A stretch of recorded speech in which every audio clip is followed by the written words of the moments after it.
Na na na na na na na na na.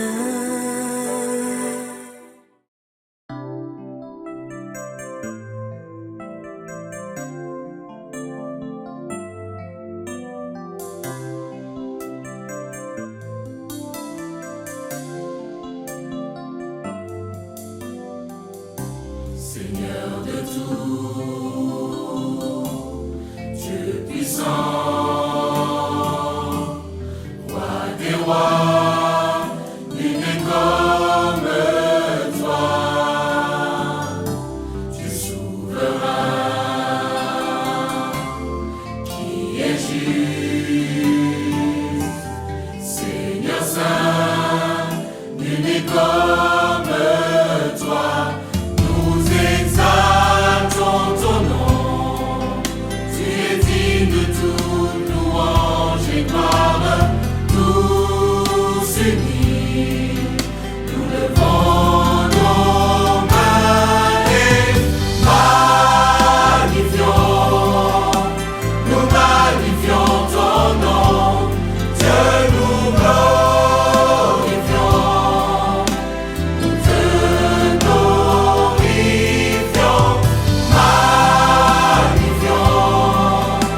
nous magnifions ton nom, Dieu nous glorifions, nous vivons pour te louer.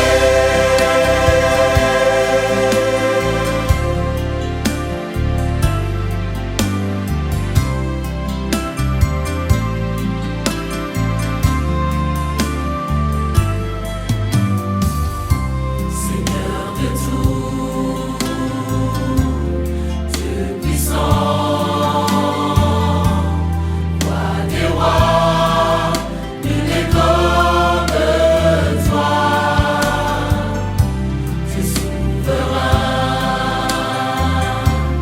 qui est juste,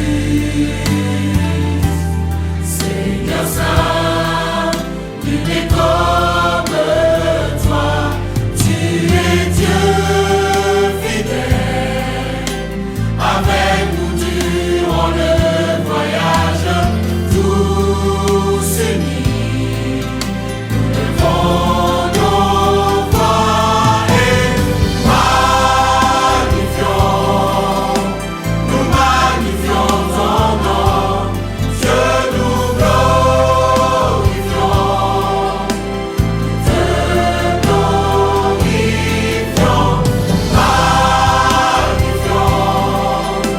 Nous magnifions ton nom, Dieu nous glorifions. À jamais nous te magnifions. Nous magnifions ton nom, Dieu nous glorifions.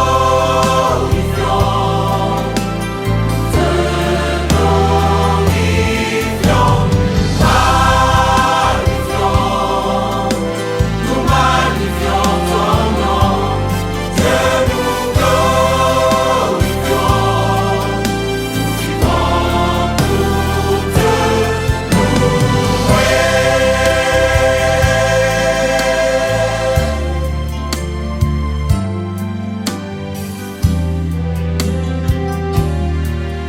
Nous vivons pour te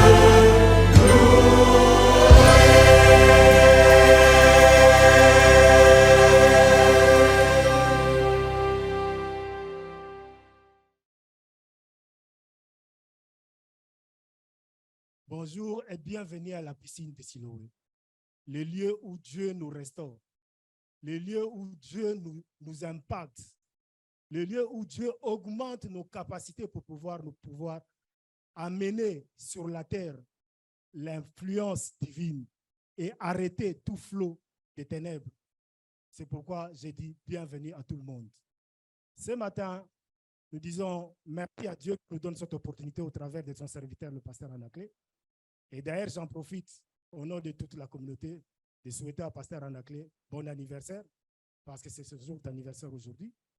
Et sans plus tarder, nous voulons aller dans le message du jour.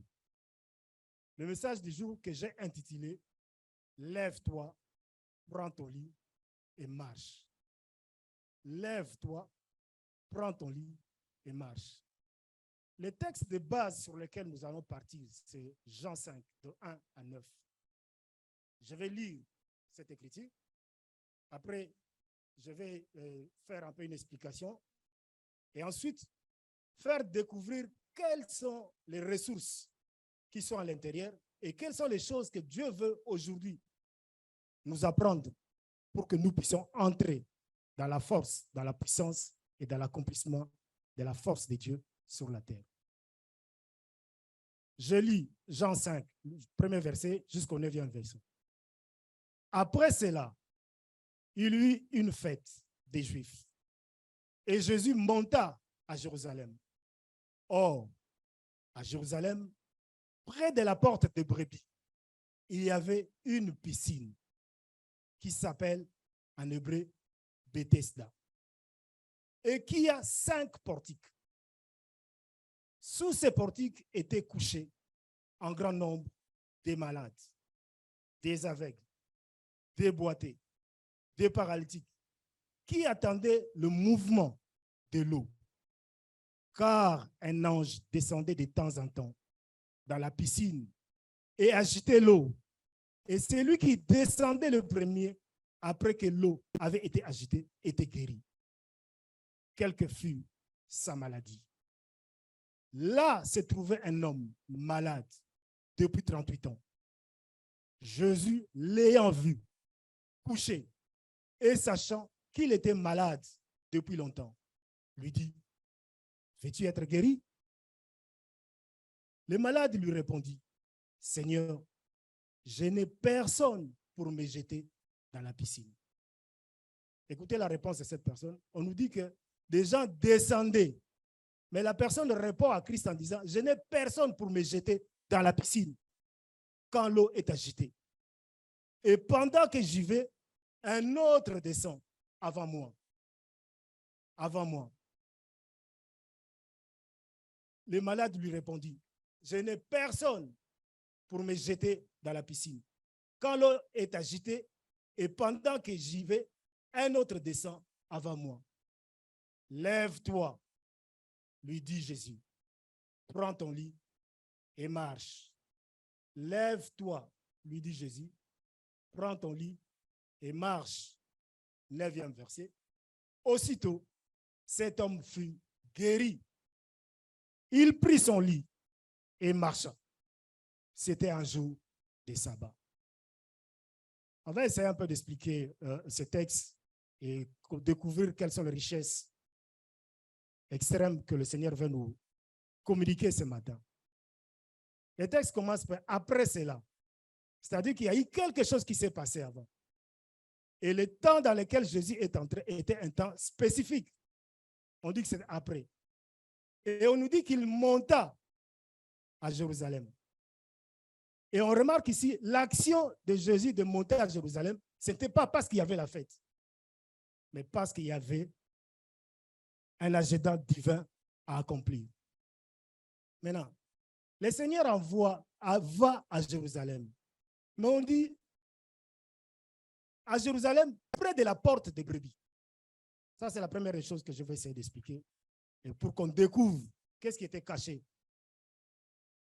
Il y avait une piscine qui s'appelle en hébreu Bethesda, qui a 5 portiques. Et sous ces portiques étaient couchés un grand nombre de malades. Maintenant, ce que je voudrais qu'on puisse comprendre ici, c'est ceci. Jérusalem est le lieu où la loi devait sortir. Et le lieu où toute chose devait venir d'en haut pour pouvoir impacter la terre. L'action de Christ ici n'a rien à voir avec l'action de la fête des Juifs, mais a à voir avec quelque chose de spécifique. C'était les brebis. Je voudrais qu'on essaye un peu de découvrir qu'est-ce qui est caché sous ces mots-là, brebis, qu'on peut voir aujourd'hui et comprendre et comprendre. Donc Jésus a choisi de partir à la porte des brebis. Les brebis, c'est là où se trouvent ceux qui portent à nez le but de Dieu. Ceux qui ont besoin d'être conduits vers le haut pâturage. Et ce n'étaient pas des gens qui devaient être couchés, rester sur place, sans mouvement. Des gens qui étaient dans une certaine léthargie. Et pourtant, ces gens-là étaient des gens spécifiques que Dieu avait choisis, que Dieu avait mis pour que ces gens-là puissent porter des buts de Dieu. Mais ces gens-là sont arrivés, ils sont restés sous le portique. Maintenant, le portique était une sorte de couloir couvert que Salomon avait construit, parce que le portique était parmi les seules choses qui sont restées quand les Babyloniens sont venus détruire le temple de Salomon. Une des choses qu'ils ont laissées, c'était le portique. Maintenant, le but pour lequel Salomon avait construit le portique, c'était pour empêcher que le peuple soit sous les intempéries. Il marchait, c'était un lieu qui devait marcher. Ce n'était pas un lieu qui était conçu pour que les gens soient couchés à ces lieux-là. C'était un lieu qui donnait une couverture au peuple, qui permettait au peuple de pouvoir marcher avec force, et avoir la ténacité pour aller accomplir le but de Dieu et entrer dans les temples. Mais maintenant, regardez. Les brebis, ce sont ceux qui doivent progresser, ceux qui aiment le voyage, ceux qui marchent dans les voies du Seigneur. Mais le contexte dans lequel nous sommes en train de parler ici, on s'est dit que ces gens-là étaient à la piscine de Bethsaida. Je voudrais qu'on essaie un peu de voir ce que ça signifie, Bethsaida. Bethsaida veut dire la maison de la miséricorde. C'est-à-dire la maison de ceux qui ont le cœur tourné vers le malheur des autres. Ceux qui ont une caractéristique de Dieu. Ceux qui devaient, en principe, développer la capacité d'activer la bonté de Dieu. Maintenant, ces gens-là qui devaient toucher les entrailles de Dieu, qui devaient manifester la nature de Dieu qui était dans cet environnement-là. On découvre que dans cet environnement-là de Bethsaïda, la grâce qui était là-dessus, c'était la compassion. C'était que le peuple qui devait être là devait être un peuple compatissant. Un peuple qui entre dans les entrailles de Dieu, qui découvre comment développer l'amour de son prochain pour que son prochain puisse avoir la guérison. Mais regardez le contexte maintenant. Le contexte est que les gens qui devaient manifester la compassion, ces gens-là ont développé l'égoïsme. Ils ont changé la nature de l'environnement. L'environnement était un environnement de compassion, mais l'environnement est devenu un environnement de gens égoïstes. Parce que, souvenez-vous, le malade, il a dit à Christ ceci: j'ai personne pour m'amener. Dès que l'eau était agitée, quelqu'un d'autre y allait. Mais en principe, quand on comprend la réalité de Bethsaïda, c'est que tout le monde qui devait vivre là, devait vivre continuellement la bonté de Dieu. Si tout le monde était là, avait compris la vision, avait compris la réalité, avait compris c'était quoi la présence de Dieu en celui-là, c'était la compassion. Et la guérison serait une guérison habituelle. Maintenant, on nous dit que cette piscine-là avait une valeur curative. Donc, c'est que cette piscine-là avait une capacité de pouvoir guérir des gens tout le temps. Mais les gens se sont affaiblis. Ils sont restés dans une position contraire à la position que Dieu leur a donnée. Je voudrais qu'on voie un peu quelques composantes des ressources qui sont encore dans ces lieux-là, Bethsaïda. Parce qu'après, on va parler un peu des malades. Des gens qui sont dans un environnement qui est riche, qui est extraordinaire, qui est un environnement redoutable. Mais les gens qui viennent à ces lieux-là, ils sont ignorants de ce qui se passe, la réalité qui incarne ce contexte. Voici quelques composantes. Donc, quand on parlait de Bethsaïda, les choses qu'on pouvait trouver dans Bethsaïda, c'était la grâce.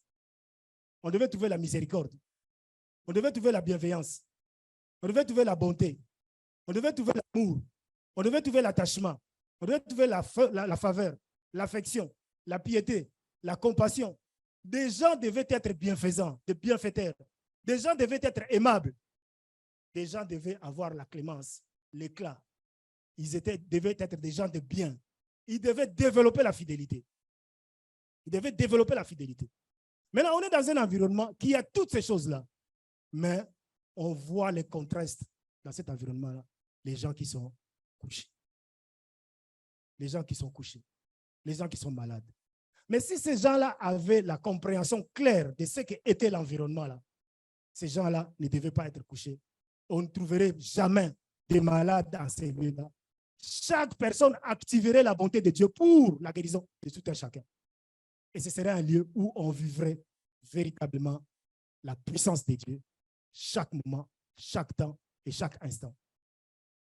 Donc ça, c'était la réalité de Bethséda. En principe, la piscine de Bethséda était le lieu où les brebis devaient être plongées dans la compassion. Ils devaient être baptisés dans la compassion.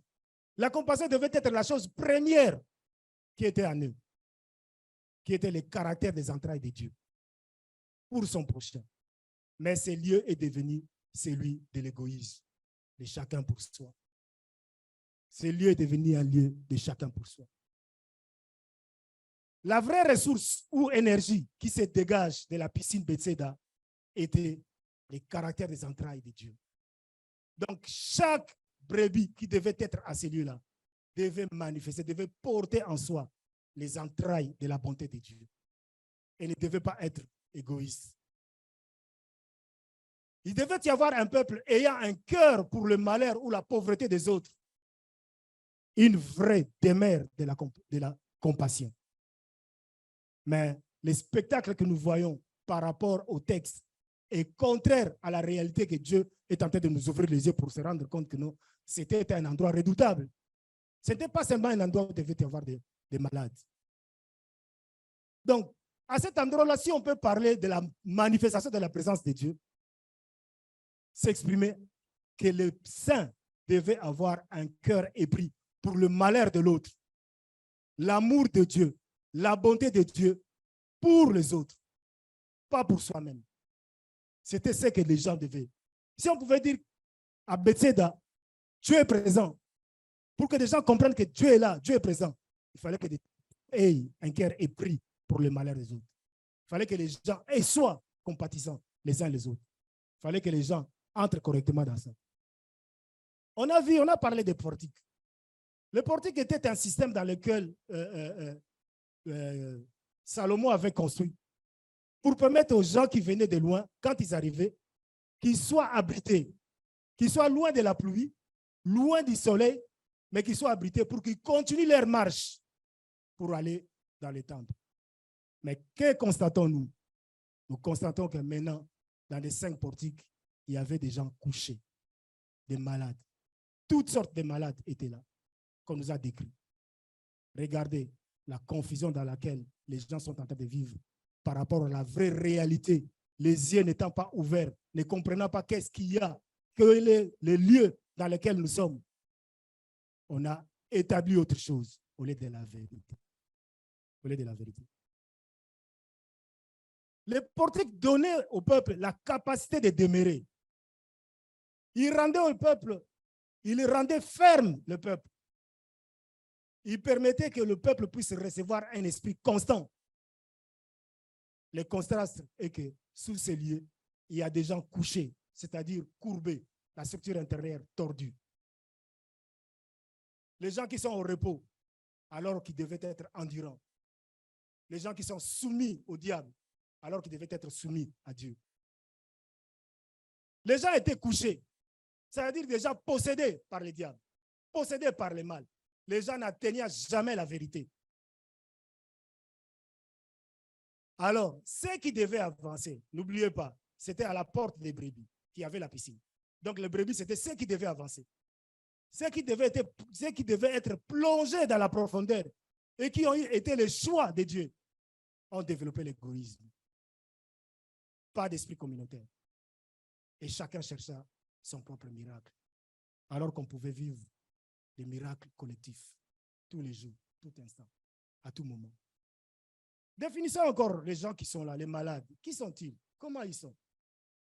C'est des gens qui ont une compromission dans leur fonctionnement. Des gens sans sainteté, des gens sans force, des faibles, des gens sans puissance, des gens qui ont une faiblesse de la foi, des nécessités, des pauvres sans capacité d'atteindre la vérité. Ça, c'est ce qu'on nous dit, les malades. Il y avait des aveugles. Les aveugles, c'était des mendiants. C'était des gens enflés d'orgueil. C'était des gens arrogants, enveloppés dans la brume, sans vision, sans direction, insolents, insensés, haïssant les changements. Vous savez, quand un aveugle a déjà arrangé ta maison ou son parcours, dès que tu changes, il se met en colère parce que tu as changé, tu as modifié complètement tout son contexte. Il vit toujours dans un contexte qui ne peut pas changer. Il vit dans un contexte où il est comme ça. Et la plupart, vous vous rendrez compte, la plupart des mendiants, même quand nous lisons la Bible, la plupart étaient aussi des aveugles. Des aveugles. Ils sont arrogants parce qu'ils n'écoutent pas. Ce n'est pas des gens qui peuvent être enseignés. C'est des gens qui parlent que d'eux-mêmes. On avait encore des boités. C'était des infirmes. C'était des gens qui avaient de l'impossibilité d'agir. C'était des gens qui n'avaient pas de sensibilité. Des gens sans droiture, sans exactitude. Ceux qui ne peuvent entrer dans la prochaine dimension en Dieu. Parce qu'on nous disait, on nous a dit quoi? Tous ces gens-là, ils faisaient quoi? Ils attendaient que l'ange vienne. Mais ces gens-là étaient incapables de pouvoir chercher Dieu d'eux-mêmes et de pouvoir trouver quelles sont les prochaines étapes que Dieu est en train de faire pour eux. Il y avait encore des paralytiques. Les gens qui étaient dans la léthargie. Les gens qui avaient des capacités d'agir, de réagir. Les gens qui étaient dans l'insensibilité. Les gens ne recevant pas l'énergie qui vient de la parole. Les gens qui n'avaient pas de zèle. Les gens qui n'avaient pas de crainte de Dieu. À cause de la fissure de leur homme intérieur. L'homme intérieur courbé. Impossible de faire quelque chose. Impossible de faire quelque chose. Maintenant, alors que le malade continuait à vivre à ces lieux-là, il y avait quelque chose de nouveau qui était arrivé. Christ était en train de monter à Jérusalem. Ces gens-là ignoraient. Parce que quand vous lirez ce texte-là, vous lirez plus tard, vous verrez, lorsque le malade-là a été guéri et que les Juifs qui étaient là, qui lui ont fait la pression pour lui dire, pourquoi tu portes ton lit? On est le sabbat. Les gars, ils ne savaient pas que c'était Jésus qui l'a guéri. Donc, toutes les personnes qui étaient dans cet environnement-là, ils n'avaient jamais entendu parler de Dieu. Dieu était venu lui-même. Les temps de l'ange étaient passés. Maintenant, était le temps du Fils qui venait pour nous guérir, pour donner l'aide. Pour donner l'aide. Ces gens-là, ils attendaient le prochain mouvement de l'ange. Ils ont développé la passivité, la paresse, pas d'engagement. Pas d'engagement pour devenir des conduits en fait d'acheminer sur terre les buts de Dieu. Alors qu'ils attendaient. Tout ce qu'ils attendaient, leur problème, c'était l'ange, il viendra agiter. L'ange viendra agiter. Mais pourtant, le temps était arrivé, Christ était là. Les gens là, ils n'avaient pas de connaissance des fils de Christ. Alors qu'ils devaient être au courant des miracles que Christ était en train de faire en Israël. Mais ils n'étaient pas au courant. Ils n'avaient pas de connaissance. Ces gens-là étaient fidèles à l'ancien. Alors qu'il y a le nouveau. Donc, ces gens-là manquaient de flexibilité. Ils descendaient à la piscine au lieu de plonger. Les gens voulaient de temps à autre flirter avec la parole de Dieu. Mais au lieu de pouvoir plonger toute sa vie dans la profondeur de la parole de Dieu, laisser la parole de Dieu commencer à te définir. Donc, les gens venaient de temps à autre. Quand ça bougeait, et cette eau-là, malheureusement, était de l'eau agitée. Était de l'eau agitée. Donc, les gens étaient incapables d'aller dans la profondeur de la parole de Dieu. Maintenant, Jésus arrive dans cet environnement. Dès qu'il arrive dans cet environnement, la première des choses, il remarqua qu'il y avait une personne qui s'est distinguée de toutes les autres personnes. Il y avait une personne qui s'est distinguée de toutes les autres personnes. C'est sûr qu'il avait remarqué que dans cette personne-là, il y avait encore plus de possibilités de pouvoir les ramener que tous les autres. Et si souvent, quand nous lisons ces versets-là, on se dit toujours, mais comment est-ce que le Seigneur a dû faire ça? Il y a plusieurs personnes, lui, il va voir qu'une seule personne. Parce qu'ici, la parole de Dieu nous dit, Jésus l'ayant vu. Cela exprime qu'il connaissait par la perception, il a vu. Par la perception, il est en train d'intimité avec la personne pour comprendre que pendant 38 ans, la maladie de cette personne-là, pendant 38 ans. Quand il a vu, donc il était en train d'inspecter la personne. Il était en train de regarder quel était l'intérêt de la personne. Il était en train de regarder, est-ce que cette personne-là, ce serait la personne en qui on donnera le but de Dieu? Parce qu'il a regardé tous les autres, ils ne méritaient pas. Bien que tous, ils étaient malades. Tous les autres qui étaient là, c'était que des égoïstes. Ils venaient que pour eux-mêmes. Jésus a vu qu'il n'y avait qu'une seule personne. Il a inspecté. C'est sûr qu'il a regardé. Il a scanné tout l'environnement. Il a regardé. Il est tombé que sur une personne. Il a dit, il y a quelque chose à moi qui est dans cette personne-là, mais cette chose-là est endormie. Cette chose-là est endormie. Il faut qu'on aille activer la chose-là. Il faut qu'on aille activer la chose-là. On ne peut pas laisser cette personne de la sorte. Il a scanné, il a regardé ses motivations. Il a trouvé la sincérité dans ses motivations.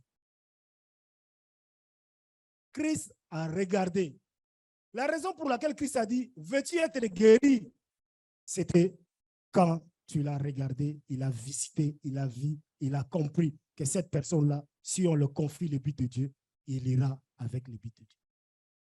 Il ira avec le but de Dieu. Maintenant, quand tu lui dis, veux-tu être guéri? Il est tenté de dire, veux-tu devenir sain, sans maladie? Veux-tu devenir entier, complet, fait? Veux-tu être restauré? Veux-tu avoir maintenant la force de ne plus dévier de la vérité? Veux-tu croître? Veux-tu devenir un géant? Veux-tu avoir une croissance intérieure qui s'élève pour comprendre les mystères de la vie? C'est la question qu'il est en train de dire. La question qu'il est en train de dire, veux-tu être guéri? Ce n'était pas seulement qu'il soit guéri de sa maladie, mais c'était que cette personne-là devait développer toutes ces choses-là.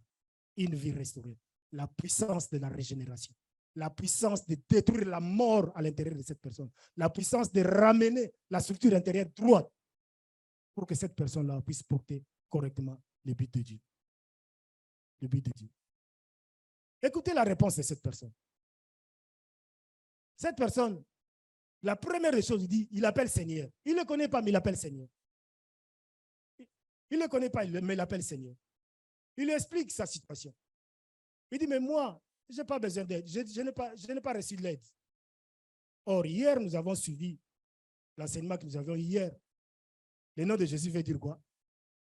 Veut dire aussi l'aide. Donc, les gars, bien qu'il était en train de répondre, il était en train de toucher juste la personne qui devait lui apporter l'aide pour qu'il ait la guérison. La personne qui devait le restaurer complètement. Et Jésus a trouvé que dans ses réponses, le gars était sincère.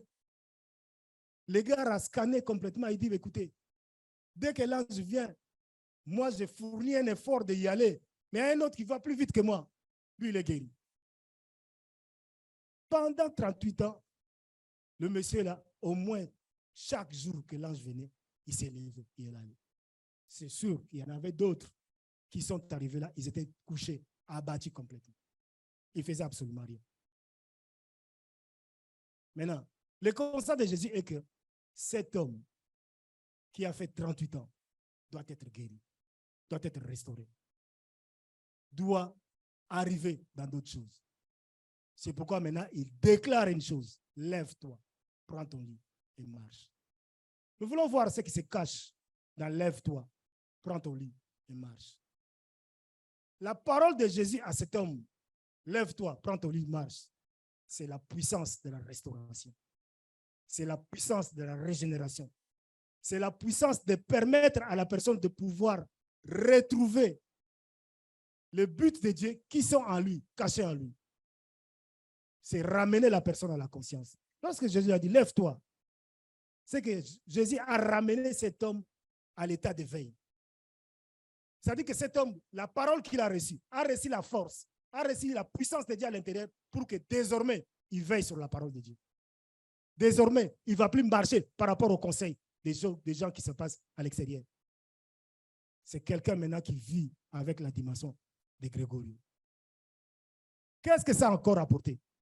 Ça a apporté à la conscience de la personne et dans son homme intérieur, à activer une collection des informations stratégiques pour anticiper son développement et sa transformation.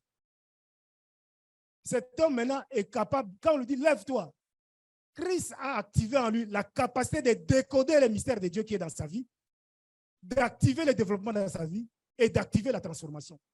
Donc ce n'est plus quelqu'un qui est resté comme celui qui était couché.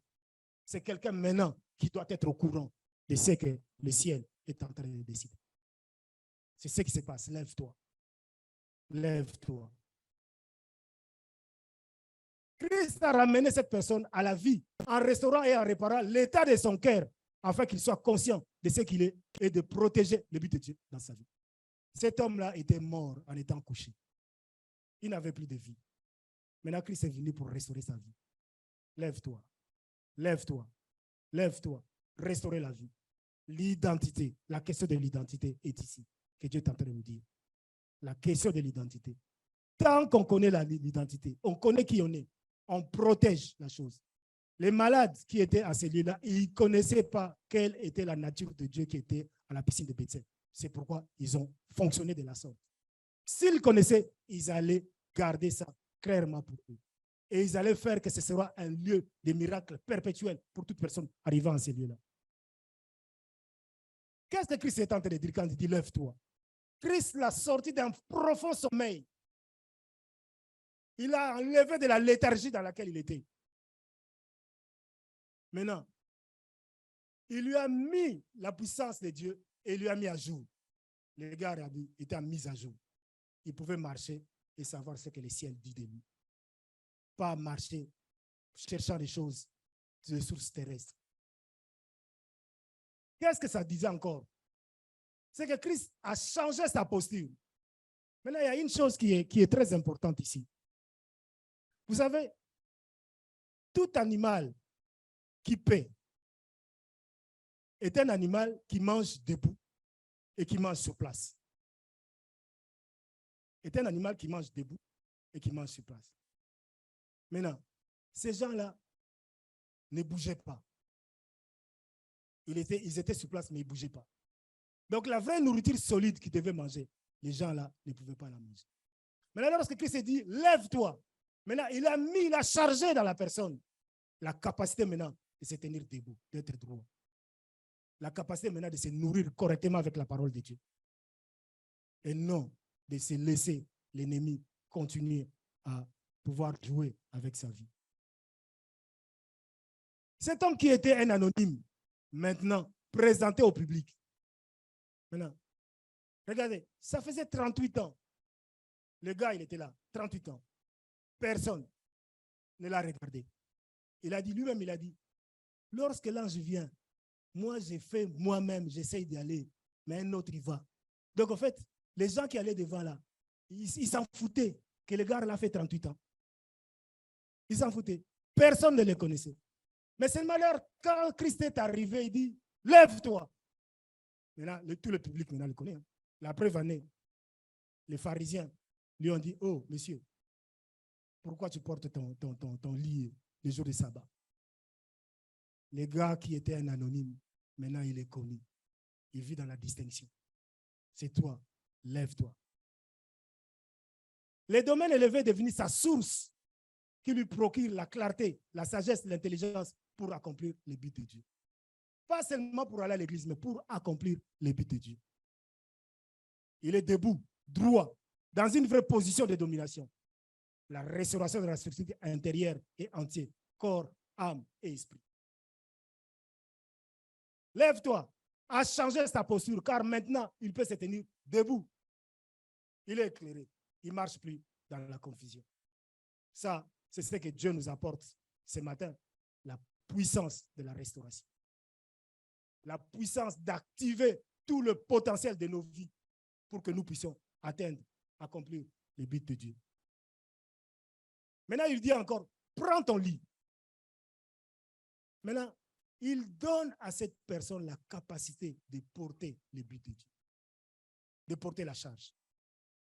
Tout ce qu'il a reçu, lève-toi, prends ton lit, devient la puissance qui est à l'intérieur de lui, qui devient la charge, qui devient le volume par lequel Dieu maintenant peut le regarder et compter sur lui.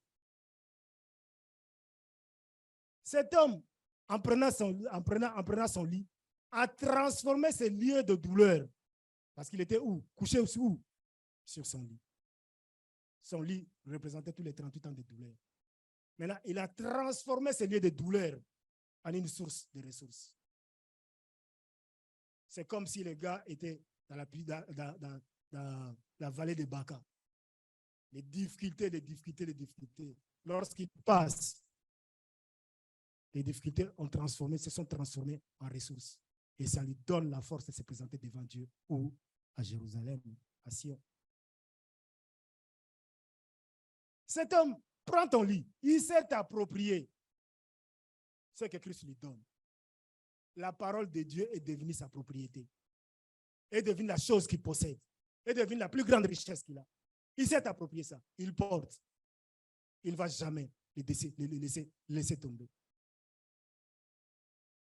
C'est aussi élever les mains, l'adoration. Dépendre des ressources divines. Son fonctionnement vient du modèle divin. Il honore Dieu. Il marche comme Dieu veut qu'il puisse marcher. Il ne marche pas à sa manière à lui, mais à la manière de Dieu. Il adore, il lève les mains. Les mains sont levées. Signe d'adoration, signe d'abandon, signe de dépendance de Dieu. C'est ce que cet homme est en train de subir dans sa vie. Et Christ lui dit, marche. Marche. Ça lui donne la capacité de piétiner avec ses pieds, dominer, gouverner. Un style de vie et structure claire pour imposer le but de Dieu. Il a la direction et la vision. Marcher, c'est arriver à l'exercice de l'autorité en aplanissant les chemins pour les générations futures. Avoir une vie bien réglée en se conformant à la volonté de Dieu. Un style de vie venant du domaine élevé, activé par le Saint-Esprit pour arrêter les flots sur terre. C'est ce matin le message que je voulais amener pour que nous puissions nous rendre compte de ce que Dieu a envie de faire ce matin au milieu de nous, de ce que Dieu a envie de faire aujourd'hui, ce matin, dans nos vies. La puissance de la régénération, la puissance de la restauration, la puissance de pouvoir ramener tout le but de Dieu et le mettre à jour dans nos propres vies. Je voudrais que nous puissions nous lever pour pouvoir prier. Je veux que nous puissions nous lever pour pouvoir prier. Après avoir entendu ce que Dieu nous a dit, je veux que tu élèves ta voix. D'abord, nous allons élever nos voix pour bénir le Seigneur, pour lui dire merci. Merci pour sa parole. Merci pour sa parole. Merci que cette parole puisse pénétrer nos vies. Élève ta voix. Bénis Dieu pour la parole. Bénis Dieu pour la parole. Pour cette nourriture extraordinaire. Cette nourriture qui nous change, qui nous transforme, qui nous amène à pouvoir vivre les profondeurs de Dieu. Père, nous te bénissons. Nous t'exaltons et te magnifions. Nous t'adorons et te bénissons. Père, nul n'est avant toi. Tu es le commencement. Tu es la source.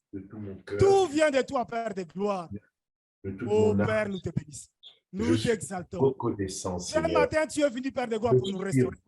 Ce matin, tu es venu, Père de gloire, pour nous changer. Alléluia. Ce matin, tu es venu, Père de gloire, pour que, Père, les potentiels qui sont dans nos vies, Père de gloire, s'activent. Merci, Seigneur. Pour que nous portons, Père de gloire, tes buts. Merci, mon Pour Dieu. que nous changeons, Père de gloire. Le potentiel Oh que tu Père, as reçois la gloire. Seigneur, tu nous as Reçois donné, l'adoration. Seigneur, la puissance. Reçois la magnificence. Seigneur. Père, tu es venu briser la léthargie, Père de gloire. Dieu, merci. Tu es venu nous sortir du sommeil, Père de gloire. Tu es venu nous communiquer la vie, Père de gloire. Père, ce matin, nous voulons nous approprier, Père de gloire, cette vie. Nous voulons nous approprier, Père de gloire, la vie que tu nous donnes. Nous voulons nous approprier, Père de gloire, l'énergie qui sort de cette parole, qui nous permet, Père de gloire, de nous rapprocher de toi. Oh, reçois la gloire. Ta parole. Reçois l'adoration. Jésus. Reçois la magnificence. Reçois l'élévation. Reçois l'exaltation. Seigneur, que nous soyons Reçois la magnificence. Oh, à toi la gloire, la louange. À toi l'adoration, la magnificence. À toi l'élévation, l'exaltation. À toi l'adoration, la louange. Sois élevé, exalté. Sois adoré, magnifié. Tu es le roi, tu es le maître, tu es le véritable Oh règne. Père, reçois la gloire. Reçois la gloire. Reçois la position. Reçois la magnificence. Reçois l'élévation. Reçois l'exaltation. Gloire et honneur. Tu es un vainqueur. Magnificence à toi. Je suis Sois un élevé. vainqueur. Sois exalté. Sois La maladie magnifié. n'a plus de Sois place. célébré. Gloire et Le n'a louange. plus de place. Gloire et louange. Les soucis n'a plus Gloire de et place. louange. Nous bénissons ton Dans nom. ma vie. Nous exaltons ton nom. Jésus a payé Nous le prix. célébrons ton nom. Oh, reçois l'adoration, la magnificence. Reçois l'élévation, l'exaltation. Sois Pour ce béni, que tu as fait sois pour exalté, moi. sois magnifié. Gloire, Pour ce honneur, que tu as fait pour moi. louange, adoration à toi. Magnificence à Pour ce toi. que tu Sois fais pour béni, mes enfants. sois exalté, sois célébré. Oh Père, reçois la gloire. Reçois l'adoration. Reçois la magnificence. Reçois l'honneur. Reçois l'exaltation. Gloire et louange à toi. Honneur et magnificence à toi. Louange, adoration à toi. Gloire et louange à toi. Gloire à ton nom. L'adoration. Gloire à ton nom. Gloire à ton nom. Sokobo. Jésus. Merci Seigneur. Amen, amen, Merci, amen, Jésus. amen. Je vais demander à l'Altère de nous envoyer, de nous donner un cantique, de pouvoir encore continuer dans la réflexion avec ce cantique qui viendra. Nous amener à la réflexion pour nous plonger dans la prière. Cantique high-tech.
allons prier.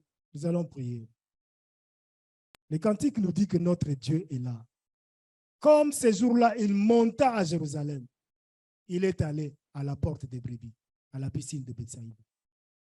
Il est là. Sois pas distrait.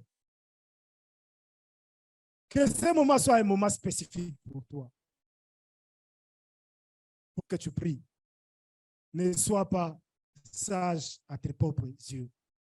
Le temps est venu, Dieu est venu nous visiter. Il nous a donné la piscine de Siloé. Il nous a dit qu'il est monté à Jérusalem pour voir les saints qui étaient là-bas, dont leur vie avait complètement changé, qui étaient sous l'emprise de l'ennemi, qui ne manifestaient pas la véritable vie de Dieu. Élève ta voix, prie, déclare, demande à Dieu la guérison, la restauration profonde de ton être, la récupération de ce que tu es, la récupération de ton identité. Élève ta voix, prie, prie ce matin, il est là. Prie ce matin, il est là. Il est là ce matin pour nous visiter. Il est là ce matin pour pouvoir scanner nos vies. Laisse-le scanner ta vie. Laisse-le te visiter. Laisse-le scanner ta vie. Laisse-le. Demande-lui de l'aide. Demande-lui de l'aide. Demande-lui de l'aide. Il est l'aide que nous avons besoin. Il est là ce matin. Il est là ce matin pour nous aider. Il est là ce matin pour nous sortir de notre sommeil. Il est là ce matin pour que l'état de maladie, cet état qui nous empêchait de pouvoir faire et accomplir le but de Dieu, puisse être derrière nous. Qu'une nouvelle chose puisse venir. Qu'une lumière s'allume dans nos vies. Père, nous te bénissons pour ta visitation. Tu es là, Père de gloire. Tu es là, Père de gloire, pour nous quitter. Tu es là pour nous guérir. Tu es là pour nous rendre saints. Père, je crie vers toi. Je crie vers toi, c'est de toi que vient le secours. Tu es mon refuge. Tu es ma force. Je ne suis rien sans toi, Père de gloire. Je crie à toi, Père de gloire, ce matin. Tu es venu nous visiter, Père de gloire. Tu es venu pour nous guérir, Père de gloire. Tu es venu, Père de gloire, pour nous sortir, Père de gloire, de la léthargie. Père, nous voici. Nous voici devant toi, Père de gloire. Nous ne voulons pas, Père de gloire, que tu passes sans que tu scannes nos vies, sans que tu nous donnes notre véritable état, sans que tu deviennes intime avec nous, sans que nous puissions nous approprier ta nature à nous, Père de gloire. Ô Père, reçois la gloire, reçois l'adoration, reçois la magnificence, reçois l'élévation, reçois l'exaltation.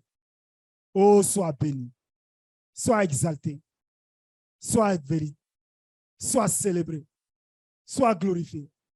Ô, reçois l'adoration, la magnificence, reçois l'élévation, l'exaltation. Ô Père, tu es là. Tu es là au milieu de nous pour manifester ta gloire, pour que nous puissions vivre, Père, de voir ta puissance, pour que nous soyons plus faibles, Père de gloire. Parce que, Père, c'est toi qui nous donnes la force. Nous recevons de toi la force, Père de gloire. Nous refusons cet état d'être affligé. Nous refusons, Père de gloire, d'être dans la léthargie. Nous voulons, Père de gloire, la croissance dans nos vies. Nous voulons la croissance dans nos vies, Père de gloire.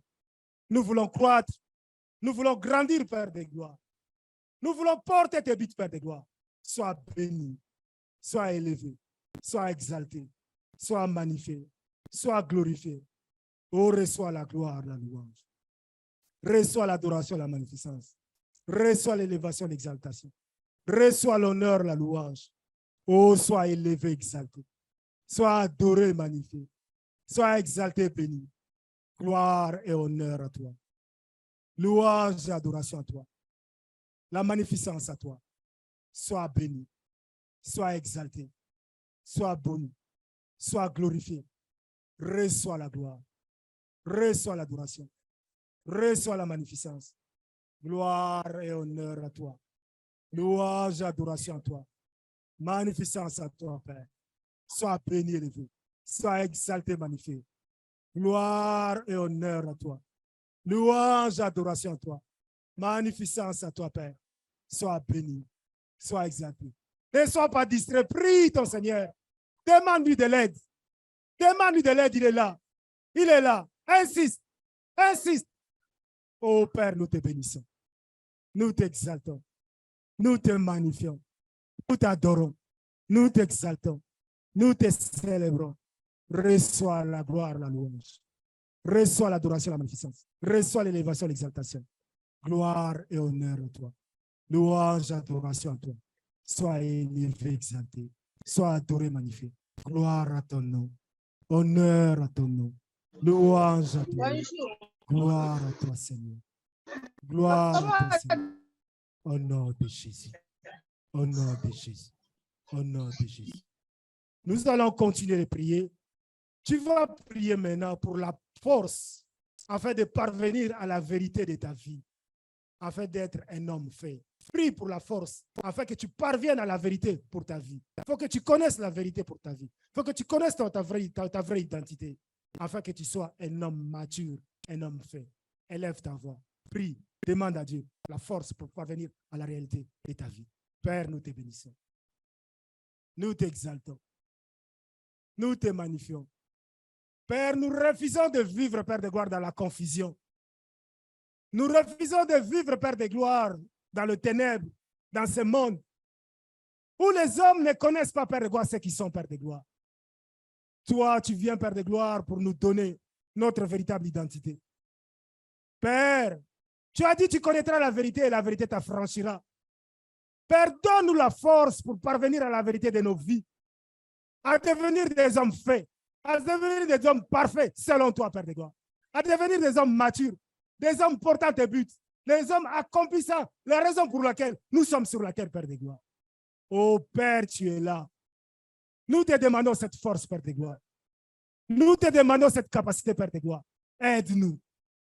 Aide-nous. Aide chacun d'entre nous, Père de gloire, à parvenir à la vérité de sa vie, Père de gloire. Aide chacun d'entre nous, Père de gloire, à recevoir la force qui vient de toi, Père de gloire, à décliner la faiblesse, Père de gloire, dans ce monde nous a accablés, Père de gloire. Nous voulons être, Père, des hommes libres, des hommes libres, des hommes que toi tu as franchis, des hommes que toi tu as donné, Père de gloire, la vie. Père, reçois la gloire, reçois l'adoration, reçois la magnificence, reçois l'élévation. Père, donne-nous cette force. Donne-nous la force, Père de gloire. Donne-nous cette force, Père de gloire. Donne-nous la force, Père de gloire, de pouvoir, Père de gloire, tenir devant vent et marée, Père de gloire, devant des circonstances, Père de gloire, beau ou mauvais, de pouvoir avoir la force de parvenir à la vérité, Père de gloire, de nos vies, à être faits, à être des hommes faits, Père de gloire, les hommes, Père de gloire, que toi, tu as restaurés, les hommes, Père de gloire, que toi, tu as remis correctement, Père de gloire, sur la terre, pour qu'ils soient la lumière de la terre, Père de gloire. Les hommes qui éclairent, Père de gloire. Oh, reçois la gloire, reçois l'adoration, reçois la magnificence, reçois l'élévation, reçois l'exaltation. Alléluia. Sois béni, sois Oui, exalté, Seigneur. sois adoré, sois magnifié. Oh, reçois la gloire, reçois la magnificence. Gloire à ton nom, gloire à ton nom, au nom de Jésus. Nous allons encore prier, nous allons demander ce matin la fortification de notre homme intérieur. Dieu est venu nous restaurer. Ces gens-là étaient courbés, ils étaient couchés, courbés, la structure était tordue. Nous allons demander au Seigneur, Seigneur, fortifie nos hommes intérieurs, fortifie-nous, pour que nous devenions de véritables géants, pour que nous devenions ceux qui gèrent avec toi la vie sur la terre, parce que tu nous as choisis, tu nous as établis, pour que nous puissions, Père, faire. C'est pourquoi tu nous as envoyés sur la terre. Prions pour la fortification de nos hommes intérieurs. Élève ta voix, prie. Père, nous te bénissons. Nous t'exaltons. Nous te magnifions. Père, fortifie mon homme intérieur. Père, restaure-moi. Que toutes les fissures de ma vie, Père de gloire, soient réparées. Que toutes les fissures de ma vie soient réparées, Père de gloire. Que non, mon homme intérieur, Père de gloire, puisse, Père, être fortifié. Que je puisse connaître l'amour de Christ, Père de gloire, qui surpasse toutes choses. En fortifiant, Père de gloire, mon homme intérieur, Tu permets, Père de gloire, que je puisse, Père de gloire, vivre l'amour de Christ. Vivre la hauteur, la largeur, la longueur, la profondeur de l'amour de Christ dans ma vie. Père, fortifie mon homme intérieur. Fortifie l'homme intérieur de mon frère, de ma soeur. Fortifie-nous, Père de gloire, ce matin. Restaure-nous ce matin, Père de gloire. Oh Père, restaure-nous, Père. Oh, restaure-nous, Père de gloire, ce matin. Sois élevé, exalté. Sois adoré, magnifié. Sois exalté, béni. Gloire et louange à toi. Honneur et magnificence à toi. Louange et adoration à toi. Sois béni. Sois exalté. Sois magnifié. Sois célébré. Gloire à ton nom. Honneur à ton nom. Louange à ton nom. Magnificence à ton nom. Gloire à toi, Seigneur. Gloire à toi, Seigneur. Gloire à toi, Seigneur. Gloire à toi, Seigneur. Au nom de Jésus. Au nom de Jésus. Au nom de Jésus. Gloire à toi. Merci, Seigneur. Merci, Seigneur. Gloire et louange à toi. Honneur et magnificence à toi. Louange et adoration à toi. Merci pour ta main tendue, Père de gloire. Merci pour la force de toucher ta main, Père de gloire, et de nous transformer, de nous changer. Sois élevé, exalté. Sois adoré, magnifié. Merci pour la force du fonctionnement, Père de gloire. Merci, Père de gloire. Oh, Père, tu fais de nous, Père de gloire, des entités. Tu fais de nous, Père de gloire, des entités, Père de gloire. Tu fais de nous, Père de gloire, des entités, Père. Nous te bénissons. Nous t'exaltons. Nous te magnifions. Nous t'adorons. Nous te célébrons. Reçois la gloire. Reçois l'adoration. Reçois la magnificence. Gloire et honneur à toi. Louange et adoration à toi. Au nom de Jésus. Au nom de Jésus. Au nom de Jésus. Amen, amen, amen. Na na na na na na na na na.